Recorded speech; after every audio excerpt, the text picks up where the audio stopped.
உடம்புக்கு நிறைய சத்துக்களை தரக்கூடிய முருங்கைக்கீரை சூப் எப்படி செய்யலான்னு பார்க்கலாமா? இதுக்கு முதல்ல ஒரு பேன் வச்சுட்டு அதில் எண்ணெய் ஊற்றிட்டு பொடிசாக நறுக்கிய சின்ன வெங்காயம் ஒரு 10 சின்ன வெங்காயமும் ஒரு சின்ன தக்காளியும் சேர்த்து நல்லா வதக்கிக்கிறேன்.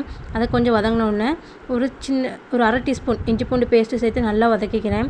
அதுவும் நல்லா வதங்கினதுக்கப்புறம் நான் நல்லா முருங்கை இலையை உருவி அலசி வச்சுருக்கிறேன். கொழுந்து இலையை பார்த்து அலசி வச்சுருக்கிறேன். அதையும் சேர்த்து நல்லா வதக்கினதுக்கப்புறம் அது கூட ஒரு 1/4 டீஸ்பூன் மஞ்சள் தூள், ஒரு 1/4 டீஸ்பூன் வத்தத்தூள், ஒரு அரை டீஸ்பூன் கரம் மசாலா இவ்வளோ சேர்த்து நல்லா வதக்கிக்கணும்.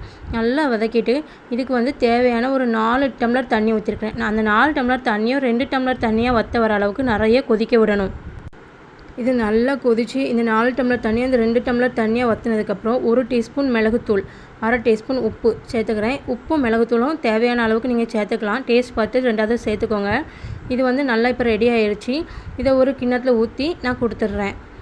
இதை நீங்கள் ரெகுலராகவே செஞ்சு கொடுக்கலாம். முடியாட்டினா வாரத்தில் ஒரு 2-3 நாளாவது செஞ்சு கொடுத்தீங்கன்னா ரொம்பவே சத்து நிறைய கிடைக்குங்க.